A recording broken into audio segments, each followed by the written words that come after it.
We are going to continue our series on The Bible Explains, part 228.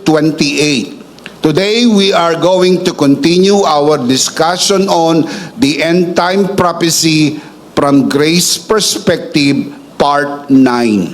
Let's first commit this to the Lord. Manalangin po muna tayo. Our dearest Father in heaven, we are so very thankful for how you have gathered us today in your house, for in your presence there is fullness of joy.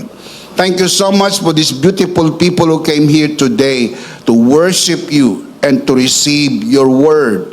Thank you so much for the wonderful time of praise and worship. Truly, you inhabit the praises of your people, and there is nothing in the world like this. For in your presence, there is so much rejoicing. And even the psalmist declares, I would rather be a doorkeeper in your house than dwell elsewhere. Thank you so much that you have found us in your house today. Thank you also for the beautiful people who are joining us online. Thank you so much for in your presence. There is so much rejoicing and so much blessing. Thank you so very much.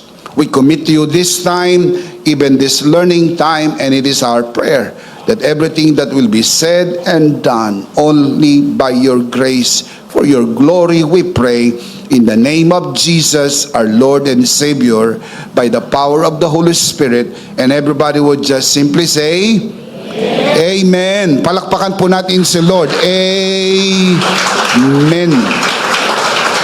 And amen. Let's have a very quick review on what we already discussed in our previous broadcast. Tinalakay po natin ang pagkakasunod-sunod ng mga mangyayari sa panahon po ng rapture. Now, look at the screen. You can see this on your screen. The rapture timeline. Ibig sabihin, ito po yung pagkakasunod-sunod na mangyayari sa panahong maganap ang rapture. Number 1, the trumpet call of God. Tutunog ang trompeta. Ang makakarinig lang po ng trompeta ay ang mga mananampalataya. Hindi po lahat ng tao. Inuulit ko po, ang makakarinig lang ng tunog ng trompeta sa rapture ay ang mga believers na buhay at maging ang mga believers na namatay na. Dahil sila po'y bubuhayin sa pamagitan ng tunog ng pagtawag na ito. The trumpet call of God. Number 2, resurrection of believers. Pagtunog ng trumpeta, ang mga patay na kay Kristo. Tandaan, hindi lahat ng patay ay mabubuhay. Yung lamang pong mga namatay kay Kristo ang bubuhayin. Pangatlo, believers alive will be changed instantly. Yung mga aabutan ng buhay sa pagbabalik ng Panginoon, sila po ay magbabago ng anyo. Ang katawang may kamatayan, papalitan ng wala ng kamatayan. Ang katawang may kabulukan, papalitan ng wala ng kabulukan. Ang tawag po ay glorified body or glorious body. Number 4, the snatching away. Ito po yung actual rapture. Snatching, ang pagdagit. Dadagitin po ang mga mananampalataya na buhay at maging ang mga binuhay na mga mananampalataya. Resurrected and believers who were changed by the time of the rapture. Number 5, there will be a great reunion in the air. Ang pagtatagpo-tagpo ng lahat ng mananampalataya na mga na-resurrect at mga mananampalataya na nabago na inabutan ng buhay sa rapture, magkakaroon po ng reunion sa himpapawid. Number 6, the awarding ceremony.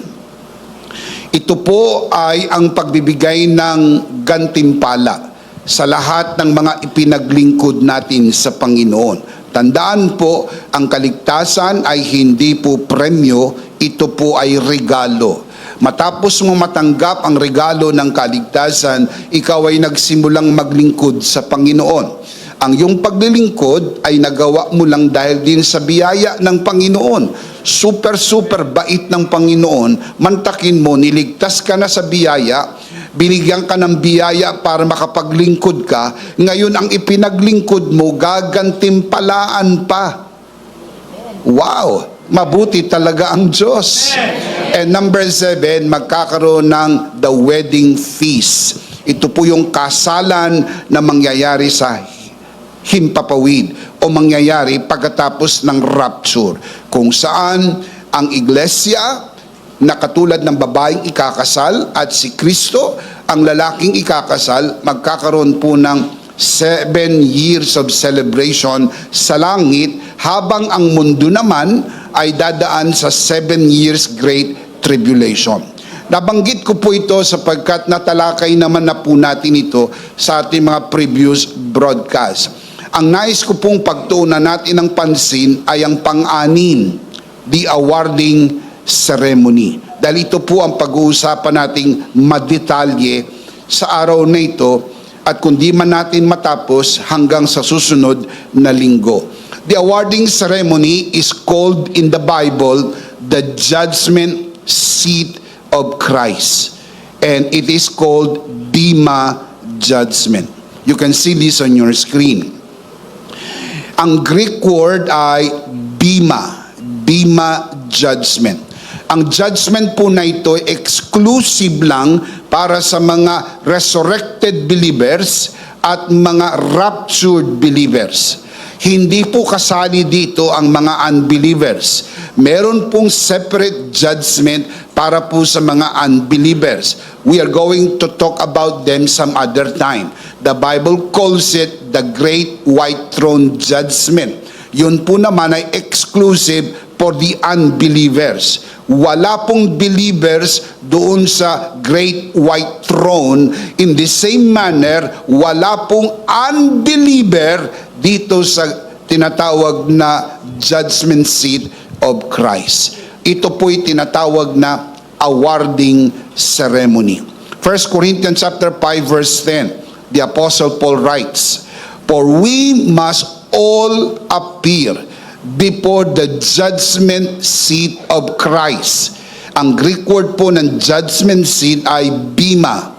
Bema, judgment seat of Christ. That each one may receive what is due to him for the things done while in the body, whether good or bad. Dito po sa judgment seat ay magkakaroon po ng pagkakataon ang mga believers tumanggap ng kaukulang gantimpala sa kanilang matapat na paglilingkod. Ang inyong pagkakaloob, ang inyong paghayo, ang inyong pagbabahagi ng mabuting balita sa iba, ang pagsishare nyo ng broadcast na maring minamaliit ng iba, pero sa pamagitan po nito may mga taong naligtas, it will be counted for you. Dahil ang mga naligtas po na yan ay naligtas sa pagbabahagi ng broadcast, pagbibigay ng libreng babasahin, pakikipagkwentuhan, pakikipagbahagi sa mga panahon ng inyong mga reunion, mga kamag-anak na naakay ninyo sa tamang pananampalataya, mga kaibigan, at kung sino-sino pa na nadala natin sa pananampalataya. The Greek word Bema is a very interesting word. It was used in the Bible, the word Bema in the Greek New Testament 12 times lang po. 12 times lang ito nag-appear sa New Testament Greek. At iba't iba ang kahulugan po nito sa bawat gamit depende sa konteksto. Ang Bema judgment po is a generic word nang nagbibigay ng meaning ay ang context. That is why you have to read the context when the word Bema appeared. For example, in the book of Matthew 27, ginamit din po ang word na Bema in reference to Pilate. The Bible says there, Pilate sat on the judgment seat. Ang Greek word doon, Bema. But it was not an awarding ceremony. It was for judicial procedure. Kaya yung word na Bema ay pwedeng mga hulugan ng judicial, pwedeng mga hulugan po ng tribunal, pwedeng mga hulugan po ng awarding ceremony, depending on the context. Kaya mahalaga, binabasa po yung pinanggagalingan nung ginamit na salita. Yun po ang tawag ay hermeneutics, because it is very important to interpret the text according to its context. Na-mention ko kanina, ilang beses po ginamit ang word po na bima in the Greek New Testament? 12 times. Doon po sa 12 times, 9 times refer to Roman tribunal. 1 time, it is used for symbolical, and take note, 2 times, it was used for judgment for believers in the future. Isa nga po ron yung kababasa ko pa lang sa inyo sa 2 Corinthians 5:10, and the other one is in Romans 14:10. Ginamit ni Paul 2 times the word bima in reference to believers' judgment in the future. Na paano tayo nakakasiguro at sigurado tayo na dito sa 2 Corinthians chapter 5 verse 10, in reference to the event that will happen after the rapture. Paano tayo na sure na lumabas yan sa sequence? Because of the context. Dahil bago minention sa 2 Corinthians 5:10 ang bima judgment, you have to read 2 Corinthians 5, 1, 2, 3, 4, 5, 6. Ano po sinasaad ng 6 na mga talata na iyon? Tungkol po yun sa pagkakaroon ng glorified body, na kung saan ang mga mananampalataya ay tinuring sa kanilang lumang katawan katulad ng pagtira sa tolda, na darating ang panahon sa pagbabalik ng Panginoon, bibigyan tayo ng bagong katawan na itinulad naman sa gusali, na tinalakay ni Apostol Pablo sa unang 6 na bersikulo ng 2 Corinthians chapter 5. Tapos pagdating sa verse 10, diniscuss niya ang bima judgment. By the rule of context, alam niyo kung saan galing ang context ng bima judgment that he mentioned in 2 Corinthians chapter 5. It is all about the future, tungkol sa mangyayari sa rapture, tungkol sa mangyayari sa resurrection, and right after that, doon sa sequence number 6, awarding ceremony. Yung mga namatay, bubuhayin bago na ang katawan. Yung mga abutang buhay, babaguhin bago na ang katawan. Diniscuss 2 Corinthians 5, 1-6. Pagdating sa verse 10, minention po niya ang tungkol sa bima judgment. Look at the verse again. 2 Corinthians 5:10, for we must all appear before the judgment seat of Christ. What is the Greek word? Bima judgment. Kailan minention ang bima judgment? After na mention po na tayo'y meron ng glorified body, meron na pong bagong katawan, resurrected body para sa mga namatay, at glorified body sa mga abutan ng buhay bago na ang katawan. Saan po yan diniscuss ni Paul? 2 Corinthians chapter 5 verses 1-6. You have to take note the context, because the context dictates the meaning of the word bima. In this context, it refers to awarding ceremony. Bishop, paano tayo nakakasiguro na yung awarding ceremony at hindi po yan tribunal, hindi po yan judgment as in the word judgment as it conveys? Hindi nyo po ba napansin, Bishop, merong binanggit na whether good or bad? Now, look at the text again. Look at the last line. For the things done while in the body, whether good or bad. Napansin nyo rin ho ba kung kayo palamasid, hindi ho binanggit good and bad. Whether good or. Ibig sabihin, there is only one thing. It is good or bad. If it is not good, it's bad. If it is bad, it's not good. Sa mga kapatid, maintindihan po natin that the judgment there is not what we did, good things and bad things. No. The things that we have done will be categorized whether good or bad. Kapag good, will be rewarded. Pagka bad, will not be rewarded. Pero save pa rin. Dahil ang kaligtasan mo ay hindi po dahil sa iyong serbisyo. Ang kaligtasan mo ay dahil sa tinapos na gawa ni Kristo sa krus ng Kalbaryo. Amen. Besides, you have to be very, very sure of this. Ang issue ng atin pong kaligtasan ay nasettle na po doon sa krus ng Kalbaryo long time ago. Sa kanyang duguang katawan, ikinarga na ang lahat ng ating kasalanan at nang siya'y namatay, binayaran niya na ang lahat ng ating kasalanan. Pinatawad na tayo ng Panginoon sa lahat ng ating mga kasalanan. Bema judgment, it is not a judgment unto condemnation. It is a judgment unto remuneration. That is why it is called awarding ceremony. You will be awarded accordingly, ayon sa iyong ipinaglingkod.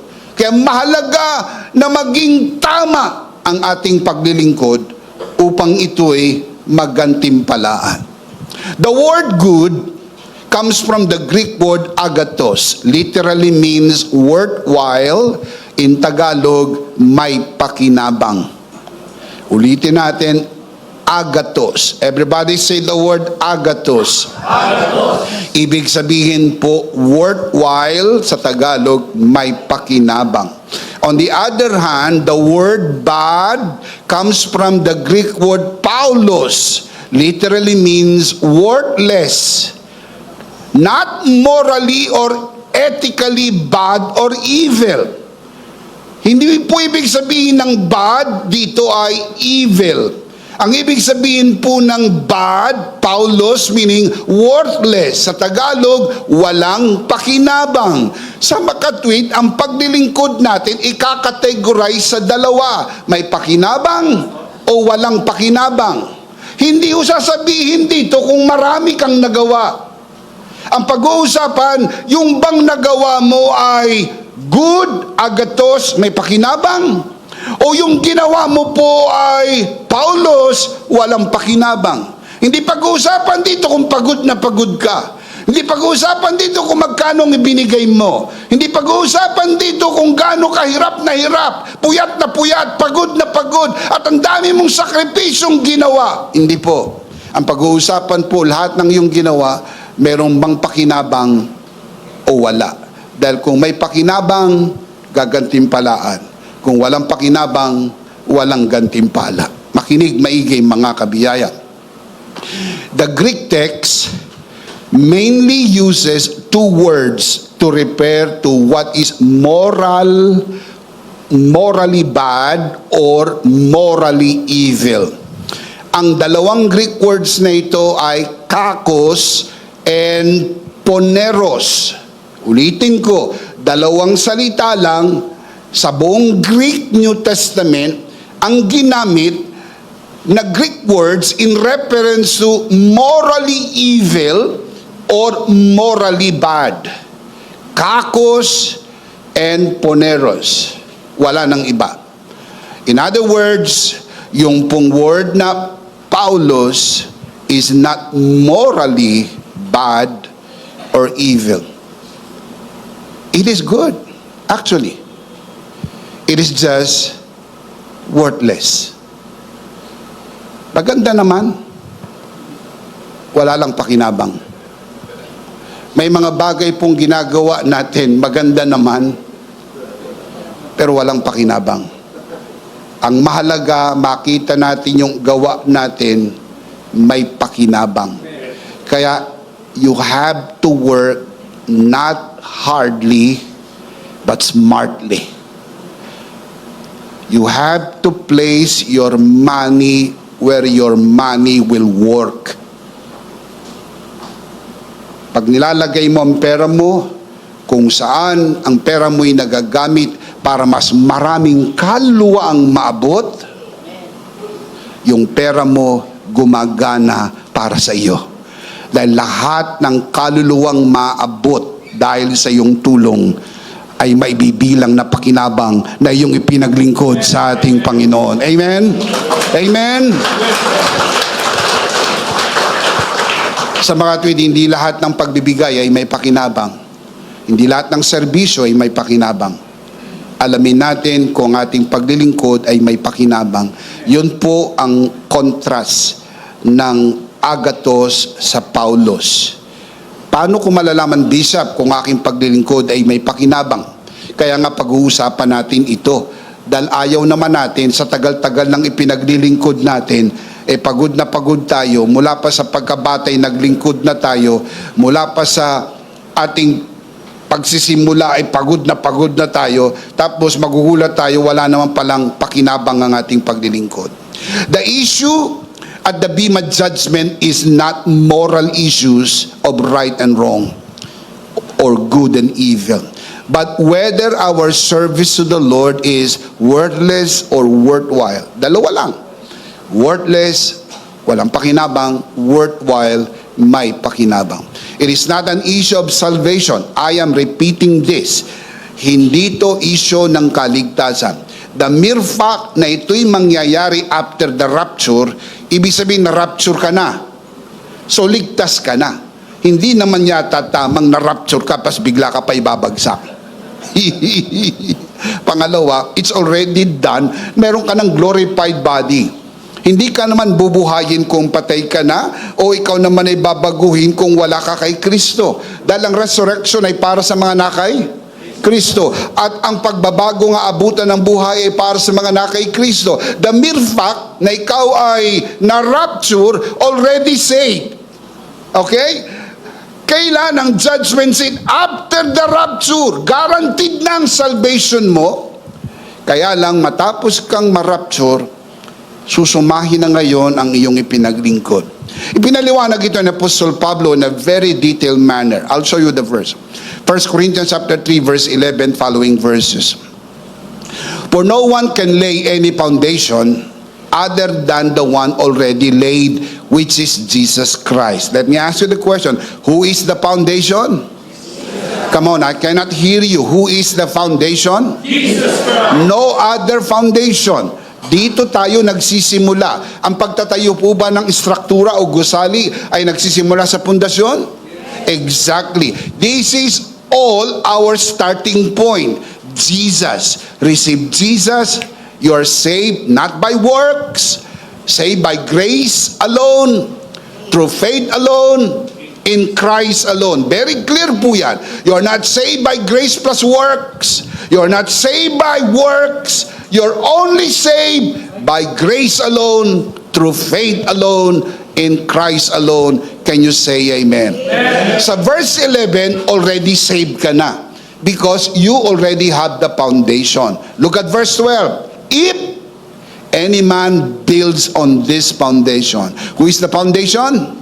Jesus. He is your starting point. You're already saved. You're going to build on Jesus. You're going to build on the foundation of Jesus. This is your service. Ito yung pagkanta mo, pagtugtog mo, pagbibigay mo, pag-lead mo ng Bible study, pag-mission mo.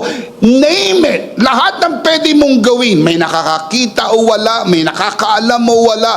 Anything you do, you build on this foundation. And take note, look at the verse closely. When you do this, you are using two kinds of materials. Using gold, silver, and costly stones. These are worthy materials, non-combustible. Hindi kayang sunugin ng apoy. And the other one, wood, hay, or straw, worthless materials, combustible. Sa makatwid, ligtas naman, pero ang ginagamit na materyales ay susunugin, masusunog dahil ang gamit ay ipa, o kaya ay kahoy, o kaya ay dayami. Pero pag tama ang materials na kanyang ginamit, ang kanyang pagtatayo sa ibabaw ng pundasyon ay katulad po ng gumagamit ng mamahaling bato, siya ay gumagamit po ng ginto o ng pilak. Ibig sabihin, lahat ng nagtatayo sa pundasyon ay saved na. Hindi po niya gagawin ito para ma-save. Siya po'y saved na because He has the foundation. Who is the foundation? Jesus. And you build on this foundation, your service can be worthless if you use wrong materials, or your service can be worthwhile if you use the right materials. Now, look at verse 13. His work will be shown for what it is, because the day will bring it to light. What day? The day of the judgment seat. Capital D, the day. Not just an ordinary day. That day, or the day, will bring it to light. It will be revealed with fire. The fire represents the Word of God. Now look at the next line. The fire will test what? The quality, not the quantity. It is not how much you did. Grabing transformation ang mababago sa isip mo when you understand this. Tayo po ay nabubuhay sa mundo na ang mindset paramihan, palakihan. It is not the size. It is not even the numbers, but the quality. Kahit konti, basta may quality. Ang dami nga, ampaw naman. Ang dami nga, pero wala namang quality. The fire will test the quality of each man's work. Nabanggit yung fire. Kita niyo po yung sinabi ko sa inyo kanina, two kinds of materials, combustible and non-combustible. Ang non-combustible, pag dinaan mo sa apoy, hindi mo masusunog. Lalo lang napupurify ang silver, lalong napupurify ang gold pag dinaan mo sa apoy. Pero pagka ang kahoy o ipa o kaya dayami, pag idinaan mo sa apoy, ano mangyayari? Sunog. Kumisan, ang dayami nga, hindi pa madampi ng apoy. Maamoy lang ang apoy, sunog na agad ang dayami. Sapagat highly combustible po ang dayami. Sandali lang sunog. Kaya nga po, di ba, yung mga bahay na yari sa kahoy, ang daling masunog sapagkat ang kahoy po'y combustible. Now, when we build on this foundation, you have to be very careful to use the right materials. Na-mention ko po sa inyo na ang apoy ay ang Word of God. If you want the verse, I'll give you the verse. Jeremiah 23:29. The Word of God is like a fire. The fire of the Word of God will test the quality of each man's work. Yung word na quality comes from the Greek word hopoios. Literally means the standard. Not what it looks like. It may look like good, but is it really good? Look at the next verse, verse 14. If what he has built survives, remember you built on the foundation. Who is the foundation? Jesus. If what he built on this foundation, Jesus, survives, he will receive his reward. Look at the next line. If it is burned up, gumamit siya ng maling materyales, he will suffer loss. Look at the next line. He himself will be saved, but only as one escaping through the flames. Ito po ang pinakamalakas na ebidensya ng kaligtasan natin ay hindi base sa ating gawa. Kapag mali ang iyong materials, masusunog lahat, pero ligtas ka pa rin. Dahil hindi ka naman naligtas sa iyong ginawa, naligtas ka sa tinapos na gawa ni Kristo sa krus ng Kalbaryo. Shout amen. No reward, yet still saved. Ulitin ko, no reward, and yet still saved. Why? because salvation is not by works, it is by grace alone, through faith alone, in Christ alone. Ephesians chapter 2 verse 8 to 9. God saved you by His grace when you believe, and you can't take credit for this. It is a gift from God. Look at verse 9. Salvation is not a reward for the good things we have done, so none of us can boast about it. So hindi ka ligtas dahil sa iyong serbisyo, sakripisyo. Hindi ka ligtas dahil sa iyong offering, dahil sa iyong ministry. Hindi ka ligtas dahil sa iyong gawa. Ligtas ka dahil sa kanyang biyaya.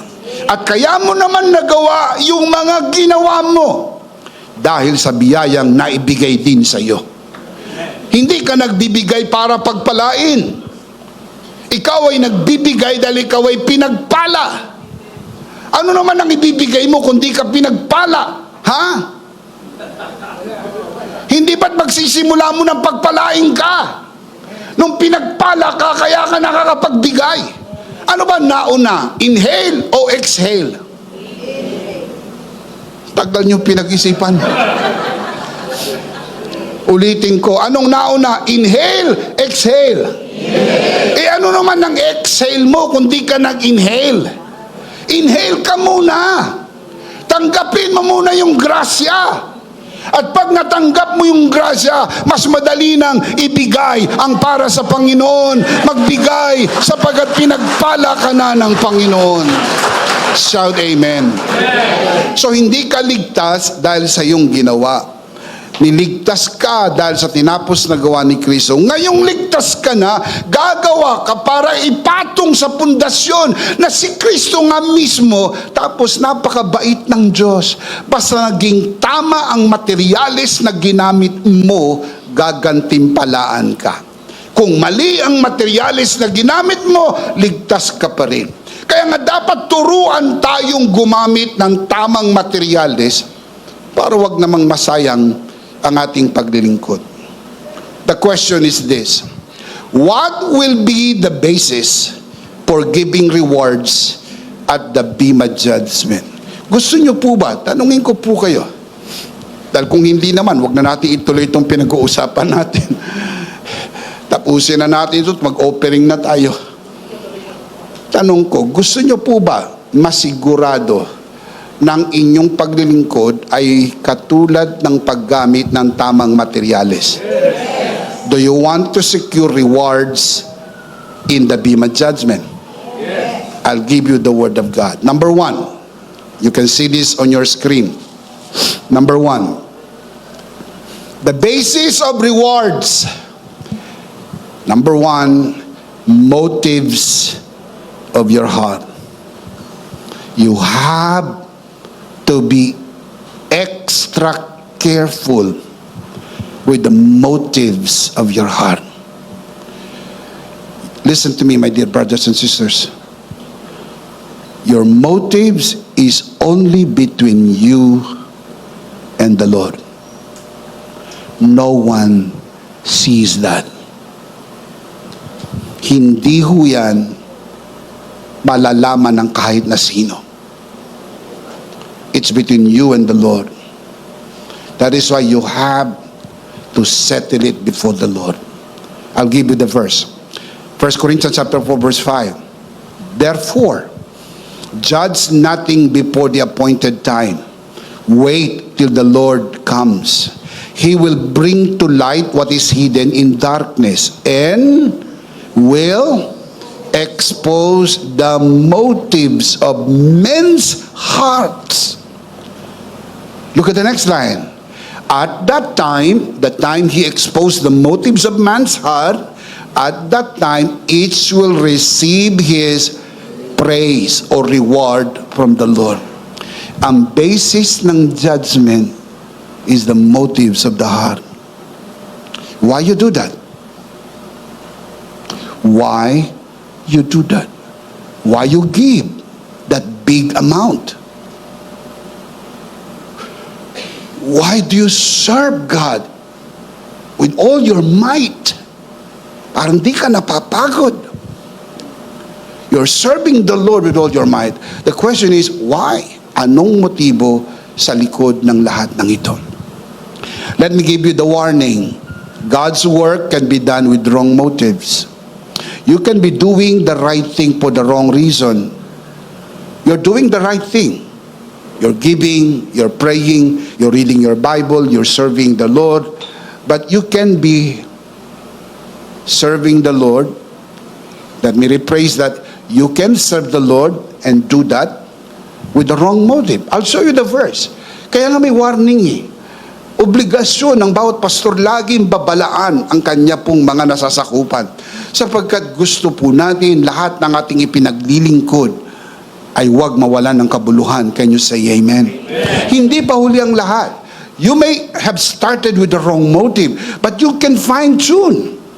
You can still recover. Hanggang hindi pa nagra-rapture. Pwede pa. You can still recover.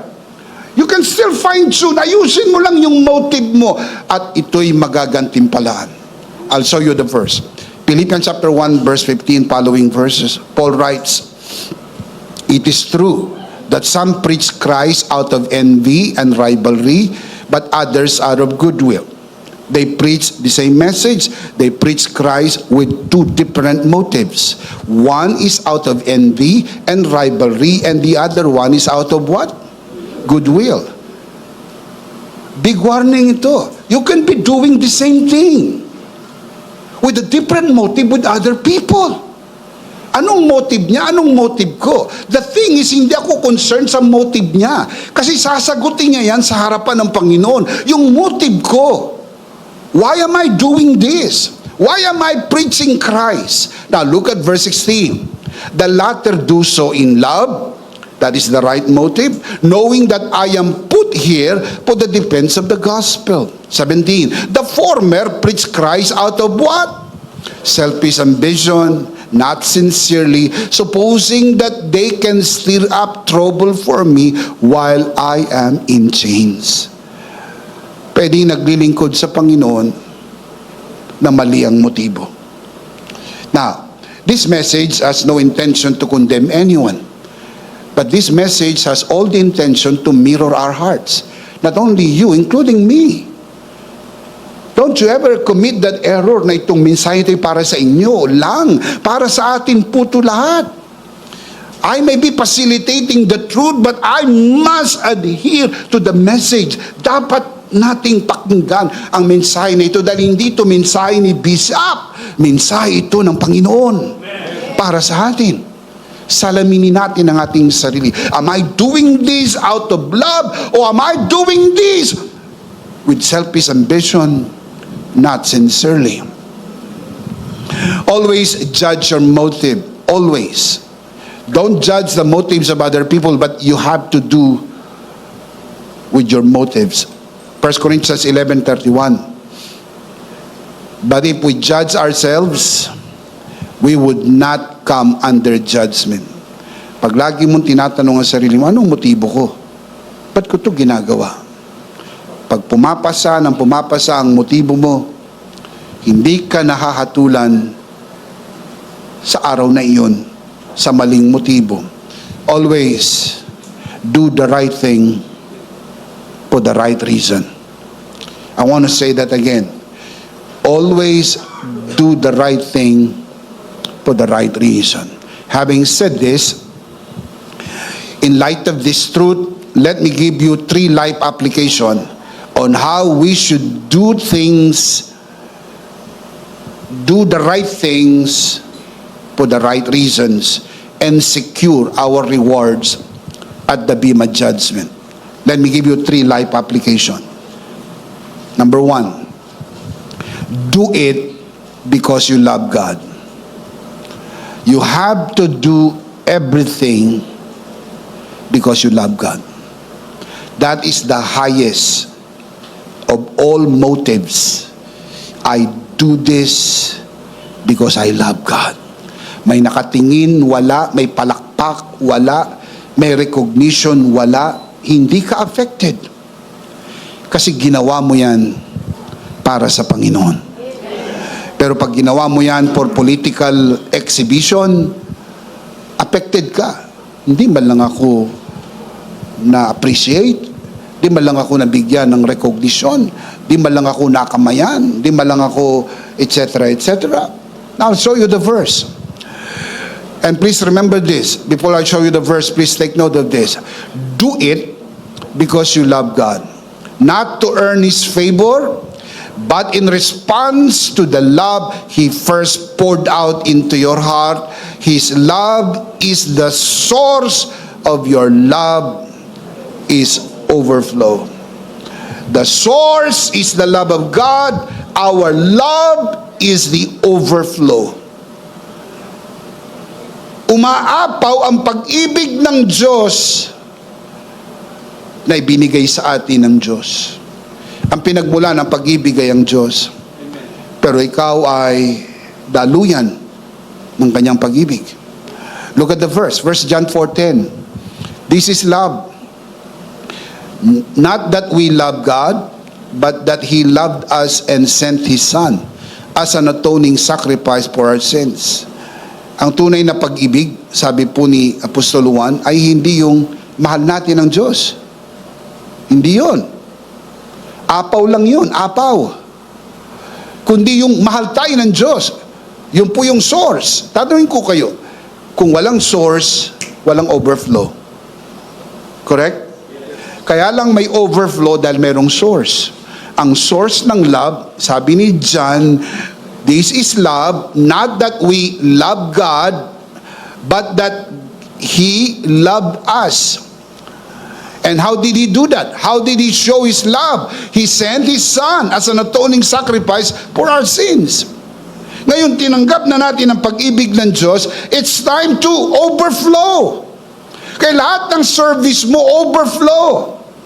Giving, Bible reading, praying. You pray not because you want the favor of God. Mag-pray nga ako para makapasa ako sa exam. Mag-pray nga ako para i-bless ang business ko. Mag-pray nga ako para matuwa naman si Lord sa akin. Wala kang pwedeng gawin para matuwa ang Diyos sa iyo. Bukod lamang sa ikaw ay na kay Kristo. Dahil ang totoong katuwaan ng Diyos, walang iba kundi si Kristo. Remember, dalawang beses nagsalita ang Ama galing sa langit. Ito ang sinisinta kong anak, lubos kong kinatutuwaan, lubos kong minamahal. Una, doon sa Jordan River, the Father spoke from heaven, this is my beloved Son in whom I am well pleased. The second one, on top of Mount of Transfiguration, this is my beloved Son in whom I am well pleased. Tanungin ko kayo, sinong kinalulugdan ng Ama? Si Jesus. Kapag si Jesus ay nasa iyo, kinalulugdan ka ng Ama dahil nasa iyo ang kinalulugdan ng Ama. Hey, you did not earn it. It was freely given to us by the grace of God. No amount of service, no amount of prayer, no amount of giving that you can ever do in order for God to bless you or for God to give you His favor. Wala po. Kaya lang ho tayo pinaburan ng Diyos. Kaya ho tayo minahal ng Diyos ay sapagkat nasa atin ang minamahal ng Diyos. Nasa atin ang pinapaburan ng Diyos. Nasa atin ang kinalulugdan ng Diyos. Shout Amen. 1 John 4:19, you know this verse very well. Let's read this together. 1, 2, 3. We love because He first loved. Mas malakas pa. We love because He first loved. Isang beses pa. We love because He first loved. We love Him. We love because He first loved us.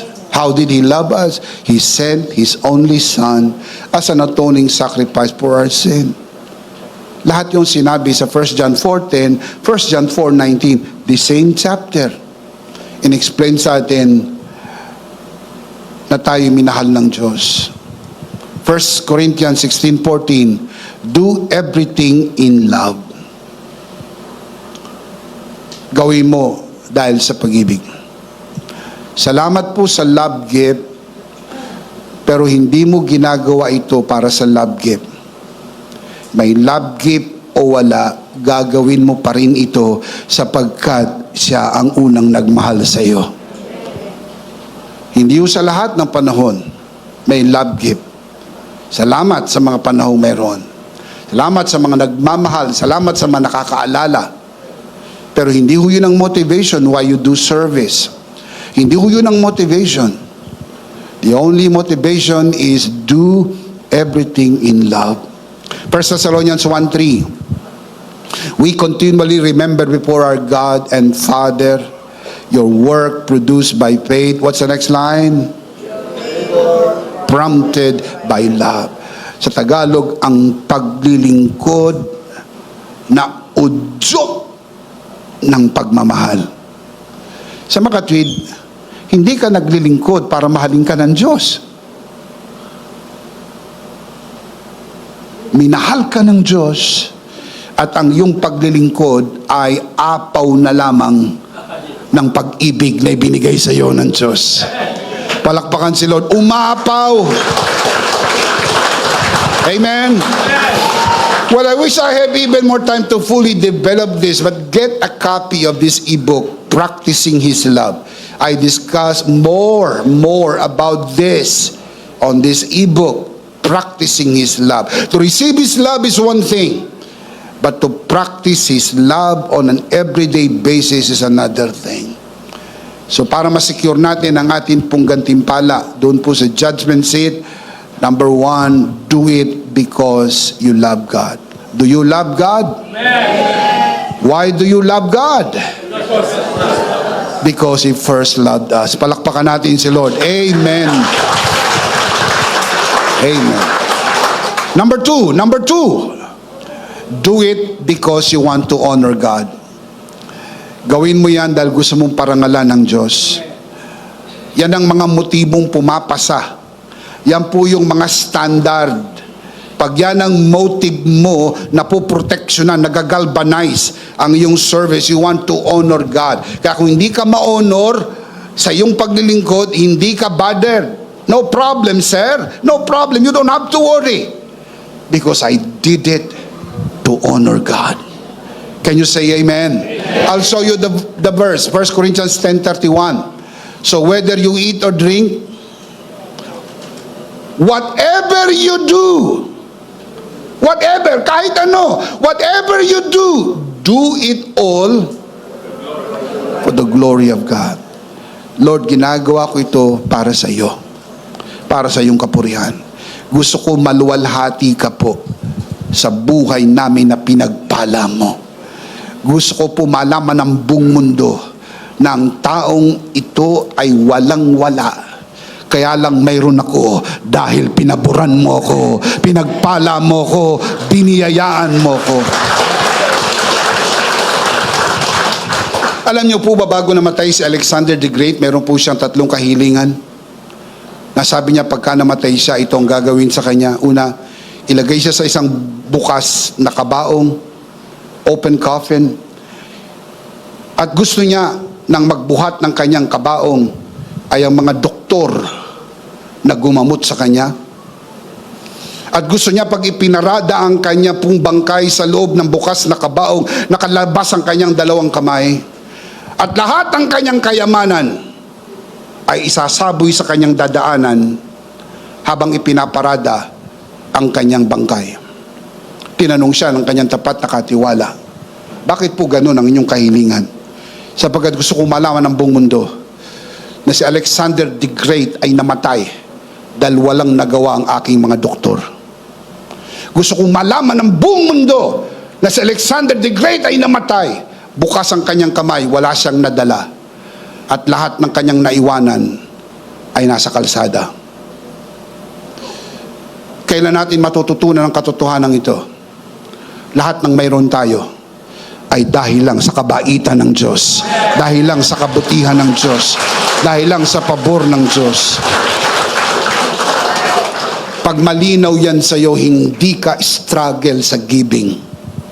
Nag-i-struggle ka lang sa giving sapagkat akala mo ay sa iyo. Kung sa iyo, didalhin mo sa hukay. Wala kang madadala sa hukay dahil hindi yan sa iyo. pinahawak lang sa iyo ng Diyos habang nandito ka sa mundo na ito. Paglipas natin sa mundo na ito, wala tayong madadala. Kaya anumang ipinagkatiwala ng Diyos sa atin, talino, galing, husay, edukasyon. Maraming taong nangarap magkaroon ng edukasyon tulad ng sa iyo. Pero niloob ng mabuting Diyos, magkaroon ka ng ganyang edukasyon. Gamitin mo yan na ipaglingkod mo sa iyong kapwa. Na hindi ko sinasabing hindi mo kailangan kumita, kailangan mo rin kumita. Pero kinakailangan mo rin magserbisyo sa talentong bigay ng Diyos sa iyo. Kaya may mga tao, di ba, ang mga doktor, meron silang mga tinatawag na mga medical mission that they do service for free. May mga abogado, they do service for free. Hindi lahat ay kailangan sa pagkita, hindi lahat dahil gusto kong gumanansa. May mga libre, may mga pagkakataong gagawin ko itong libre. Sapagkat lahat ng biyayang binigay sa akin ay dahil lang sa mabait ang Diyos, mabuti ang Diyos, biyaya ng Diyos. Amen! Yang ganyang klase ng paglilingkod ay standard. Look at the verse, Ephesians 3:21. To Him be glory in the church and in Christ Jesus throughout all generation, forever and forever. Ang gusto ng Diyos, ang bida, ay walang iba kundi si Jesucristo. Sa kanyang iglesia, siyang maitaas. Sa mga kantahan natin, siyang maitaas. Hindi yung galing, talino, husay. Kumisan, mas magagaling pa ang mga musikero, magagaling pa ang mga manganta kaysa sa Jesus na sinasamba natin. Sa Panginoong niluluwalhati natin, sobrang display ng lahat ng galing. Natakpan ng kapurihan para kay Jesus. Alala nyo, noong 1980s, wala namang ganyang maraming magandang tugtugan. I'm not against it. Pero walang ganyan. Simple lang. Mga kantang inabot nyo nung unang panahon, mga alive, alive, alive forevermore. God's not dead, He's alive. Simpleng mga kantahan. Tumutugtog din ako ng gitara at ng keyboard doon, pero madali lang. Walang mga broken chords. Kapag alam mo ang key of C, alam mo na. May G at mayroong D, paikot-ikot lang. Pero mga tao umiiyak. Natatandaan niyo po yun. Pumapalakpak, umiiyak. Hindi niya napapansin yung kanyang makeup nagputik.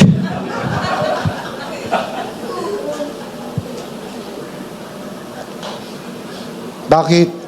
Sa mga simpleng kantahan, ang bida ay si Jesus.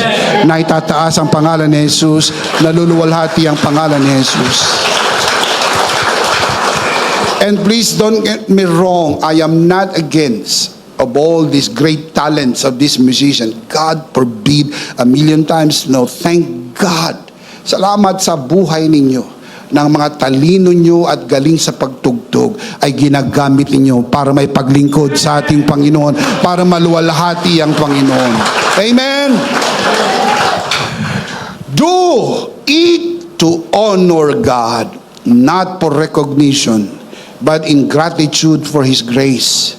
When you aim is His glory, even the smallest act shines with eternal value. To know more about this, I have written an ebook entitled Soli Deo Gloria, all by His grace for His glory. You can do it because of His grace, and you are able to do this by His grace for His glory. Para lang sa kanyang kapurihan. Can you say amen? Number 2, do it because you want to honor God. Number 3, I'll close with this. Do it because you want to help His church. Do it because you want to help His church.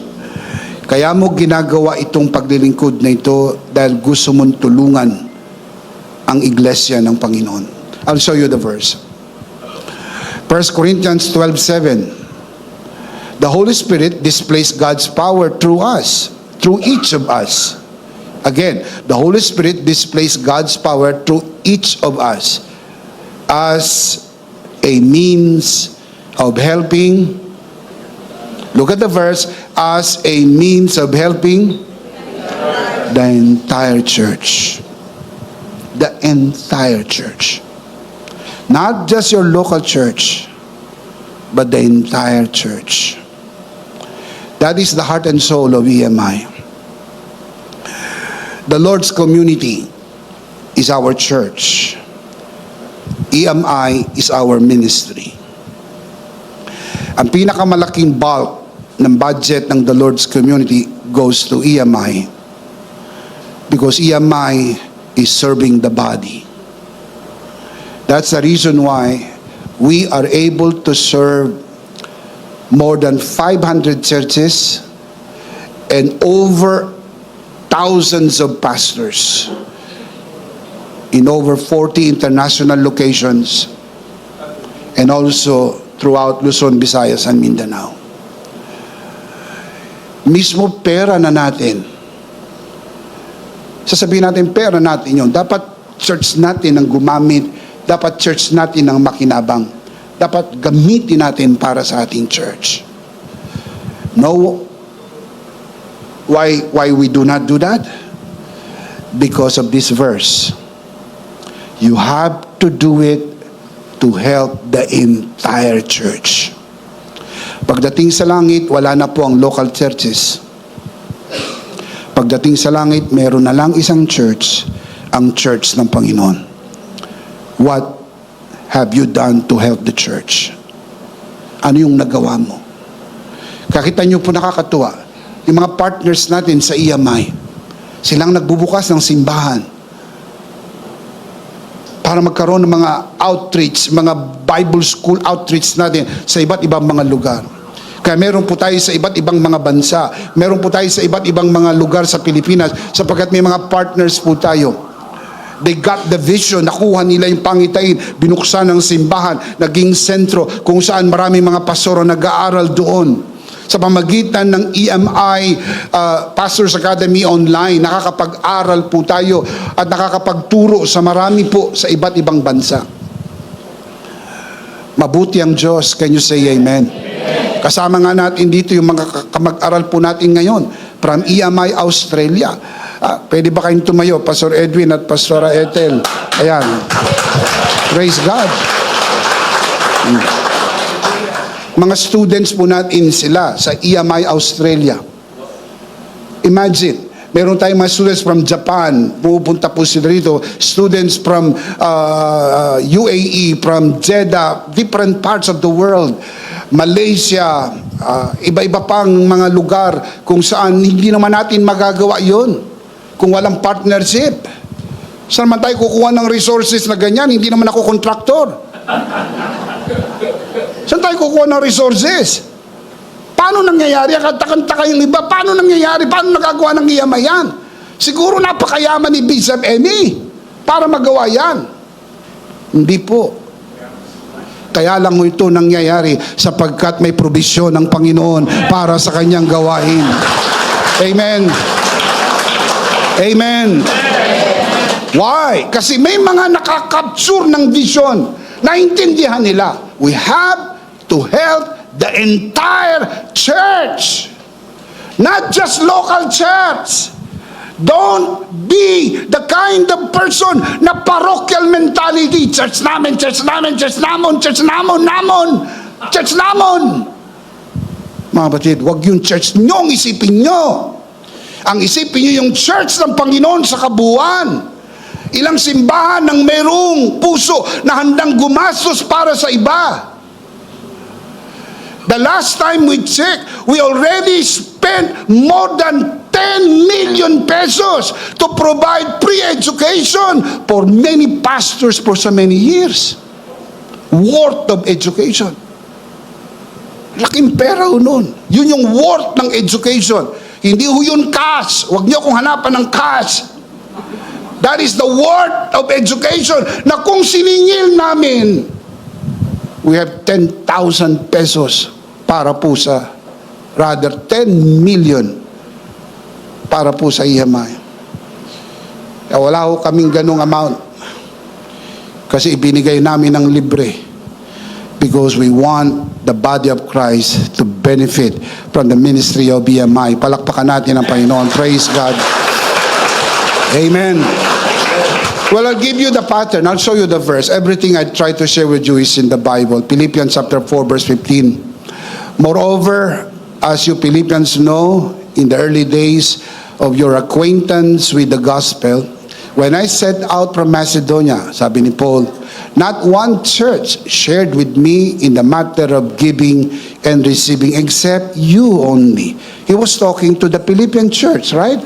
Philippians. Saan ang Philippians? Isang simbahan sa probinsya ng Macedonia. Nung nandun siya, sinusuportahan siya ng mga taga-Pilipos. Tama lang yun.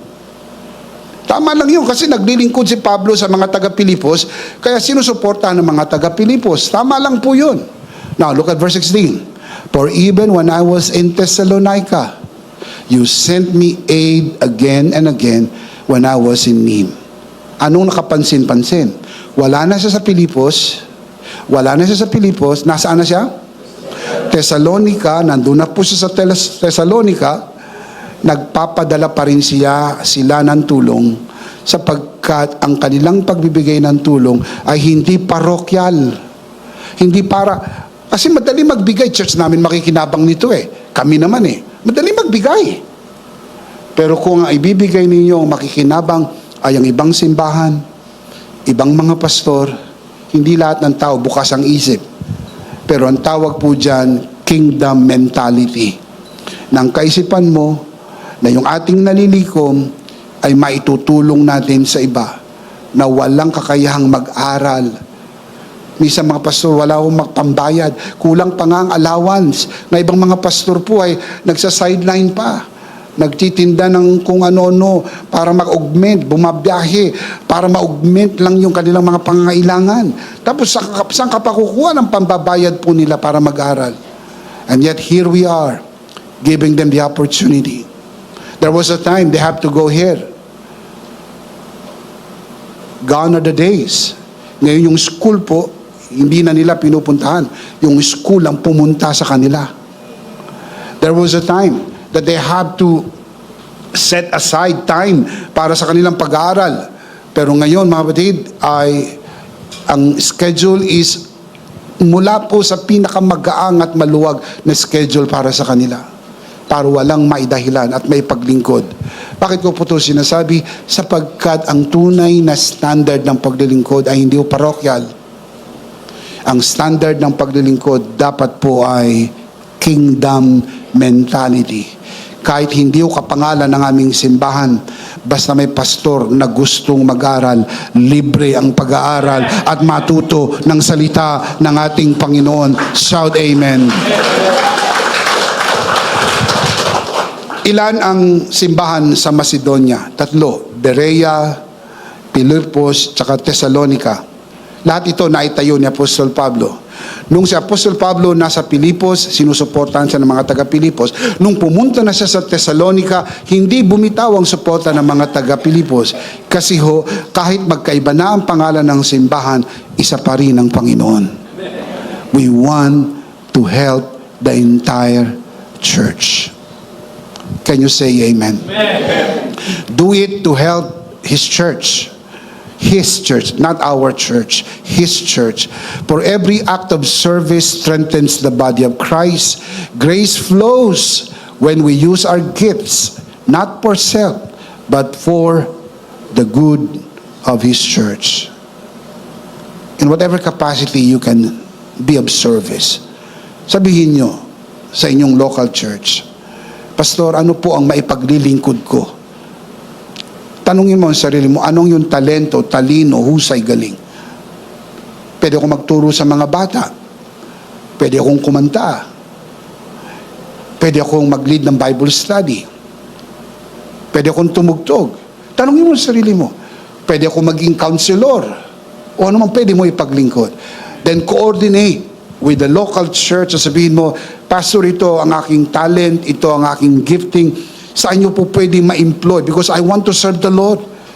Ayoko naman na lumipas ang buhay na ito na hindi ako makapaglingkod in whatever capacity or opportunity to invite new people in the church. Or open your house sa isang Bible study. Ang bahay ko po'y bukas para sa Bible study. Meron po bang pwede mag-lead ng Bible study para po sa lugar namin may mga maabot ng mensahe ng biyaya. Or you can simply share the broadcast. Hindi ka mauubusan ng anumang serbisyo dahil anuman ang pwede mong gawin para makatulong sa pagpapalaganap ng mabuting balita at matulungan ng simbahan ay standard ng paglilingkod at gagantimpalaan ng Panginoon. Can you say amen? Let's see them again. You can see this on your screen. Life application. Ready? Let's read them out loud. Number 1. Number 2. And number 3. And please keep this in your mind. The highest and purest motive is you have to do it because of love. The motives of heart. Love for Him, love to see Him honored and glorified, and love to help the church and see the mission of the church succeed. And if you do that, guaranteed, ang iyong paglilingkod ay gagantimpalaan. The big idea is, in Christ, I do everything in love. Are you in Christ? Amen. Do everything in love. Love for God, love to see God honored and glorified, and love to help His church. Of course, we do not want to end this broadcast without giving the opportunity to receive Jesus today. Be saved. Receive His love, be saved, and from this day forward, you can do everything for His glory, for His honor, and for His love. Kung nais mong tanggapin ang Panginoon sa iyong puso bilang Panginoon sarili mong tagapagligtas, manalangin po tayo ng pagtanggap. Hilingin ko po, itaas natin ang ating dalawang kamay, pikit natin ang ating mata. Samahan po natin ang ating mga visitors na nanonood sa broadcast at manalangin po tayo. Sumunod tayo sa panalangin ito. Let us pray. Panginoong Jesus, ako po'y makasalanan. Hindi ko po kayang iligtas ang aking sarili. Ako'y mapapahamak ng hiwalay sa iyo. Narinig ko po ang mabuting balita. Ako po'y naniniwala. Tinatanggap kita sa aking puso bilang aking Panginoon at aking tagapagligtas. Salamat po. Pinatawad mo na ang aking mga kasalanan. Isinulat mo na ang aking pangalan sa aklat ng buhay, sa pangalan ng Panginoong Hesus. Amen. Ako na lang po mananalangin, Ama, sa oras na ito. Tinataas ko po sa harapan ng sino mang sumunod sa panalangin ng pagtanggap sa unang pagkakataon sa loob ng bulwagan na ito, lalo na sa mga nanonood sa broadcast. Pinagkakatiwala po namin sila sa iyong kagandahang loob na sila'y lumago sa biyaya at sa bagong natagpuang pananampalataya sa pangalan ng Panginoong Hesus. Tayong lahat ay magsabi ng Amen. Palakpakan si Lord. Amen. Amen. Ihanda po natin ang ating mga sarili. Tayo po'y dadako sa gawain ng banal na komunyon. And let's do this together, mga kabiyaya.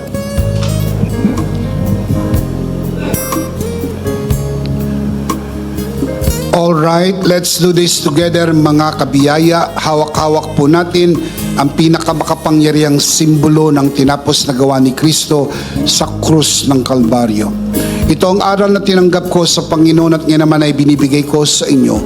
Nang gabing siya'y pagkanuloy dumampot siya ng tinapay, kanyang pinagpiraperso at kanyang sinabi, ito ang aking katawan na pinagpiraperso dahil sa inyo.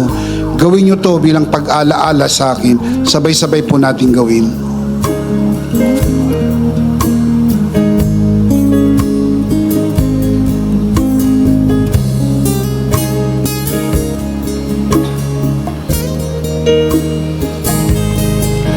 Gayon din naman matapos maghapunan ay kanyang hinawakan ng saro at kanyang sinabi, ito ang saro ng bagong tipan na pinagtibay ng aking dugo. Gawin niyo to bilang pag-alaala sa akin. Sabay-sabay po natin gawin.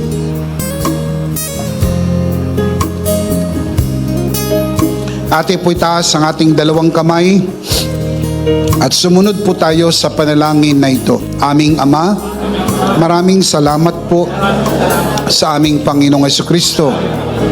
Panginoong Hesukristo, maraming salamat po sa iyong banal na dugo na iyong itinigis sa krus ng Kalbaryo. Dahil po dito, lahat ng aming kasalanan ay iyon ang pinatawad. Maraming salamat po sa iyong katawan na nabugbog at nasugatan. Dahil po dito, lahat ng aming sakit ay iyon ang pinagaling. Gaya ng nasusulat sa iyong mga sugat, ako'y magaling na. Ako'y naniniwala, ako'y magaling na. Aking dinideklara, ako'y magaling na. Ako'y malusog, malakas, masigla, pinagpala, pinaburan, at mabubuhay ng mahaba. Sa pangalan ni Jesus, maraming salamat po, Banal na Espiritu, sa iyong kapahayagan, sa mensahe ng biyaya. Sa pangalan ng Panginoong Jesus, Amen. Amen. Palakpakan po natin si Lord. Praise God. Isang beses malakas, sabay-sabay. Ano po ang big idea? Mas malakas pa. In Christ. Are you in Christ? We do everything in love. Love for God, love for the church, and love to see Him glorified and honored every day. Can you say amen? Last of all, let me speak to your heart, you who are watching this broadcast. If this broadcast has blessed you, and if not asking too much, I would like you to bless this ministry with your love offering, so that together we can reach the world with the message of full grace. And from the bottom of our hearts here at EMI, we would like to say thank you for giving to the Lord. We'll see you next Sunday, prayerfully on site, but definitely we'll see you again online. Ako po si Bishop Emmy, kasama po si Pastor Joe at ang kabuuan ng The Lord's Community and EMI Broadcast. Maraming salamat po. Stay a bit for more announcement. Stay blessed and stay connected. Always remember, in Christ you are forever. Charito!